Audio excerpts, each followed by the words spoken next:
서울시 성동구 마장동 527-2번지 이곳의 30년 전 모습을 아시나요? 지금은 높은 건물들 아래 청계천이 흐르고 많은 사람들의 산책 장소로 사랑을 받고 있지만 과거 이곳은 차들이 달리는 곳이었습니다. 과거 용두동부터 명동 성당까지 이어지는 청계고가도로를 쭉 따라가다 보면 건물이 하나 보이는데요. 바로 성동종합사회복지관과 성동장애인종합복지관입니다. 1992년 1월 신문입니다. 성동구청서 짓는 장애인복지관 주민 반발로 인해 공사 못해 집값 하락, 자녀 교육, 나쁜 영향 준다는 제목입니다. 장애인복지관 설립을 반대하는 내용인데요.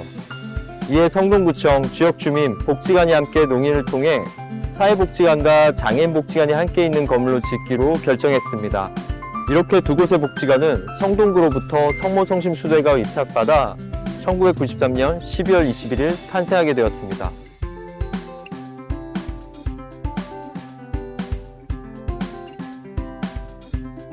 성동구에서는 최초로 생긴 복지관이며 전국에서 유일하게 종합사회복지관과 장애인복지관이 함께 운영되었습니다.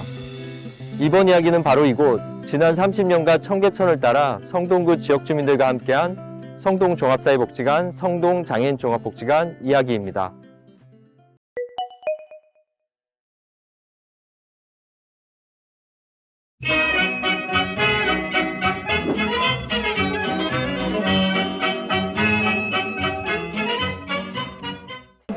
(1993년) 청계천 성동복지관이 위치한 이곳 마장동의 역사를 알 수 있는 여기는 청계천 박물관입니다.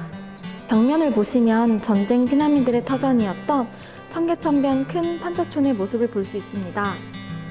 1958년에 청계천을 덮고 고가를 지으면서 천변을 따라 상가들이 늘어선 모습을 보고 계신데요. 1993년 복지관이 지어질 당시 청계천은 고가도로의 노후화와 생태오염의 문제로 지금처럼 좋은 풍경은 아니었다고 합니다. 1990년대에는 장애인을 심신장애자로, 장애인과 비장애인은 장애인과 정상인으로 불리우던 시절이었습니다. 또한 복지시설이 넉넉하지 않아 복지관 개관 소식에 복지관은 무슨 일을 하는 곳인데? 라는 반응들이 많았습니다. 이에 복지관 안내지를 제작해 사업 목적과 프로그램 안내 등을 홍보하며 지역 주민과 복지관의 심리적 거리를 좁히기 위해 많은 노력을 했다고 합니다.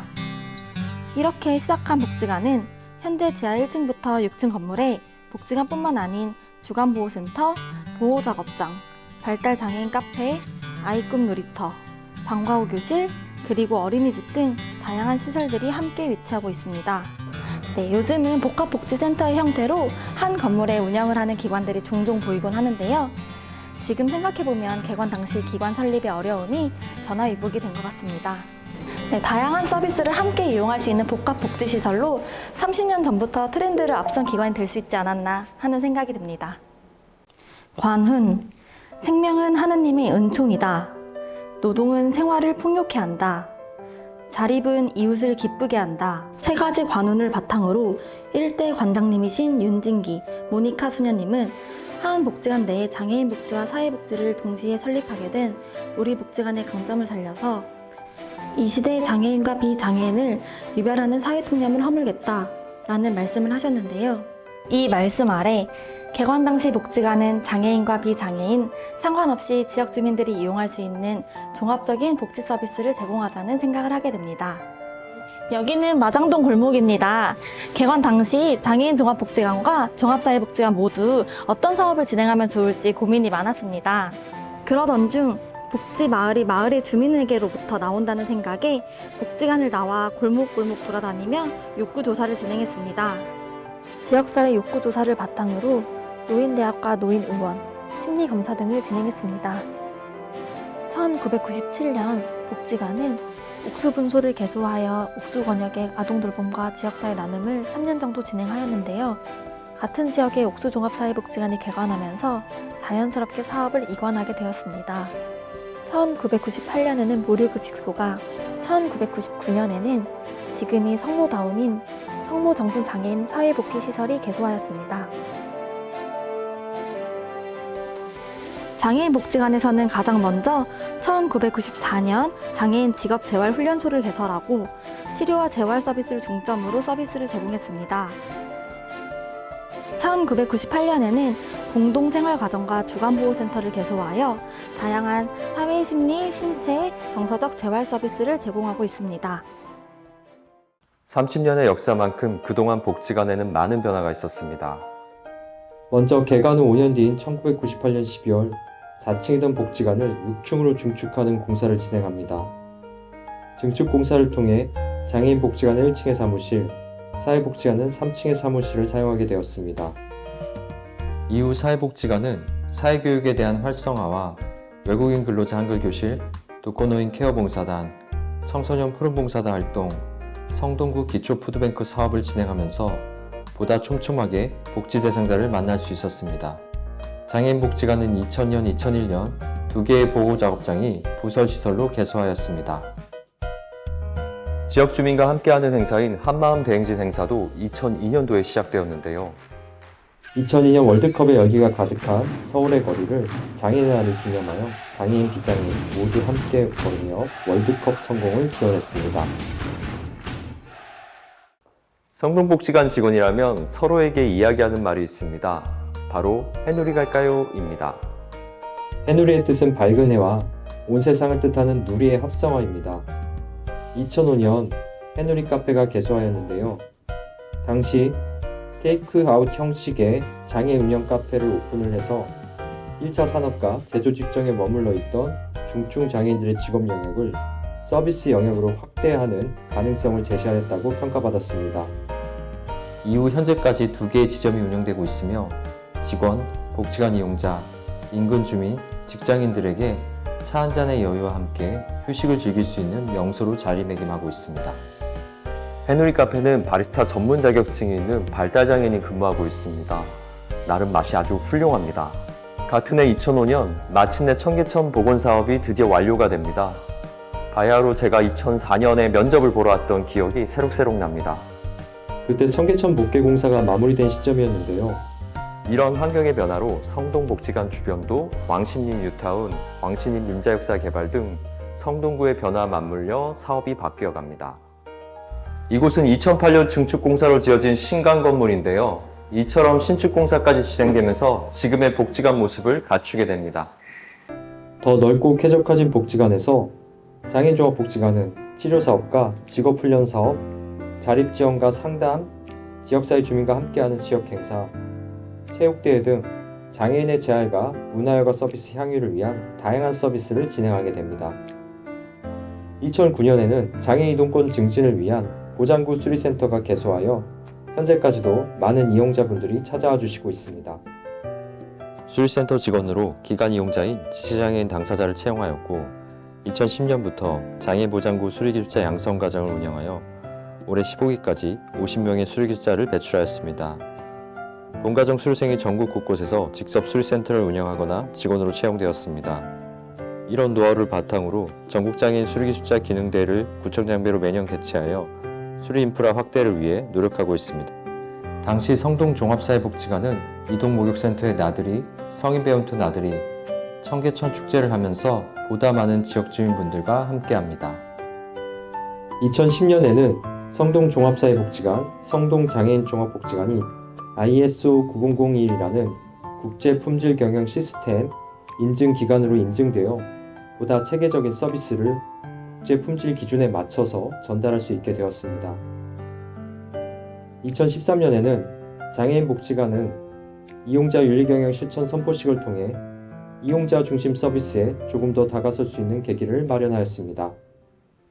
성동복지관 하면 떠오르는 게 장애인 종합복지관과 종합사회복지관이 함께한 연합행사가 아닐까 싶습니다. 아무래도 두 기관이 오래 함께한 시간이 2배의 효과를 낼 수 있던 것이 아닐까 싶습니다.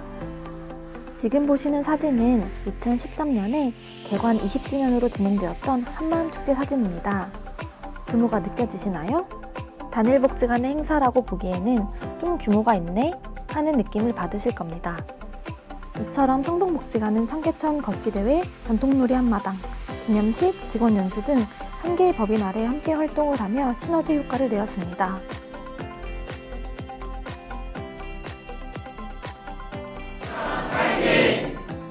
변화의 시작, 더불어 행복한 꿈이 넘치는 성동이라는 전체 미션 아래 각자의 핵심 가치와 사업군을 녹이기도 했지만 하나의 틀은 유지가 되었지 않았을까 싶습니다. 그러던 어느 날 코로나19가 복지관에 찾아왔습니다. 금방 지나갈 것 같았던 팬데믹이 길어지면서 거리두기가 생기고 이용자분들도 만날 수 없게 되었습니다. 저희 복지관도 코로나 시대의 실천 현장에서 어떻게 대응할지 많은 고민을 했던 것 같습니다. 네, 우선 장애인 복지관과 종합사회복지관 모두 언택트 비대면 방식의 프로그램 제공을 위해 많은 노력을 한 것 같습니다. 장애인 복지관은 통통 스튜디오, 유튜브 채널과 팟빵 라디오를 활용한 실시간 방송을 통해 이용자분들과 안부를 묻고 소통하는 시간을 가졌고요. 생활체조부터 만들기 수업, 요리 수업 등 온라인 콘텐츠를 통해 가정에서도 고립감을 느끼지 않도록 다양한 프로그램을 제공하기 위해 많은 직원이 노력했습니다. 성동종합사회복지관 또한 나누리 영상실을 조성하여 영상을 제작하였고 온라인을 통한 온마음 축제나 화상회의 프로그램을 통해 실시간 프로그램을 진행하였습니다. 그렇다면 최근 코로나19가 지나가고 다시 활기를 찾은 복지관은 어떤 사업들을 진행하고 있을까요? 성동종합사회복지관 하면 동팀제로의 사업활동을 꼽을 수 있는데요. 2020년 성동종합사회복지관은 동팀 개편이 이루어집니다. 동에서 지역주민 조직활동과 사례관리를 함께하며 마을 안에서 보다 역동적으로 움직이겠다는 취지의 개편인데요. 동팀제로의 사업을 통해 직원들이 동별 주민자치회의와 사례회의, 주간회의 등에 참여하여 지속적으로 소통하고 마을의 주된 복지 의제를 함께 찾고 활동하고 있습니다. 또 최근에는 지역 밀착형 사업의 일환으로 거점 공간을 마장동, 사근동 각각 개소식을 진행하였습니다. 그 외에도 왕십리 2동에서는 주민센터의 3층의 공유주방을 거점 공간으로 활용하는 협약식을 진행하여 마을의 1인 가구 분들에게 밑반찬 만들기 활동을 통한 나눔을 실천하고 있습니다. 이 외에도 어르신들을 위한 식사 지원 사업, 아이들을 위한 결연 활동과 청소년들의 성장을 돕는 꿈 디자이너 활동, 드림톡톡 활동도 진행되며 올해는 한양여자대학교와 산학협력을 통해 어르신 모니터링 활동과 직원 전문성 강화 활동을 진행하고 있습니다. 장애인 복지관은 2019년부터 장애인의 보통의 삶이라는 키워드를 갖고 사업을 진행합니다. 기관 내 서비스 중심 지원이 아닌 자신이 살아가는 지역에서 지역 주민들과 더불어 살아갈 수 있도록 하기 위함입니다. 더욱이 2023년 보건복지부 사업지침에서 장애인 복지관 기능이 재정립되면서 지역사회 밀착으로 사업 방향이 확대되기 시작하였습니다. 이를 위해 복지관을 방문하지 않고 자신이 살고 있는 지역에서 공동체 조성을 위한 자조모임, 동아리를 지원하기 시작하였습니다. 성인 발달장애인도 돌봄 중심의 서비스에서 지역사회 참여를 위한 경험을 유도하는 평생교육으로 방향이 전환되었고 비장애인들과 함께하는 활동을 확대하여 통합환경 분위기 조성을 위한 다양한 시도를 진행하였습니다. 또한 새로운 직업군으로 발달장애인 수동 휠체어 휠클리너 양성을 시작하였습니다. 그리고 발달 지연이 있는 영유아와 가족들이 함께 참여하는 가족 중심 영유아 컨설팅 사업을 진행하기 시작하였습니다. 이처럼 장애인 당사자, 가족, 그리고 이들을 둘러싼 환경에 대한 지지체계를 구축하여 보통의 삶을 실현하는 시도를 진행하고 있습니다. 최근에는 사회복지 서비스의 디지털 도입에 다양한 시도를 하고 있는데요. 셀프 서비스. 편하지만 모두에게 해당하는 이야기는 아닙니다. 스마트 기술의 발전은 많은 사람들에게 편리함을 가져다 주지만 그만큼 디지털 격차 속에서 소외받는 사람들이 생기기도 합니다. 이에 복지관은 스마트 기술이 장애인의 일상에 도움이 될 수 있도록 장애인 돌봄을 위한 어플과 뇌병변 장애인의 정보 제공을 위한 힐링 어플 개발 등 다양한 시도를 하고 있습니다. 이처럼 성동복지관이 지역사에서 굳건하게 자리를 잡을 수 있었던 건 곁에서 오랜 시간 함께해준 우리 이용자, 지역주민, 자원봉사자, 후원자분들 덕분이지 않을까 싶습니다. 힘차게 지나온 개관 30주년, 이제는 앞으로 나아갈 시간인데요. 변화의 시작, 더불어 행복한 꿈이 넘치는 성동. 저희의 미션처럼 앞으로 어떤 변화가 기다리고 있을까요? 저희가 30년 동안 늘 함께해왔던 것처럼 앞으로도 더 풍요롭고 행복한 지역사회로 나아가는 길에 늘 함께하겠습니다. 더불어 장애인이 지역에서 보편적이고 일상적인 삶을 안전하고 행복하게 사실 수 있도록 함께하겠습니다. 오늘 함께해 주신 모든 분들도 행복하세요. 감사합니다.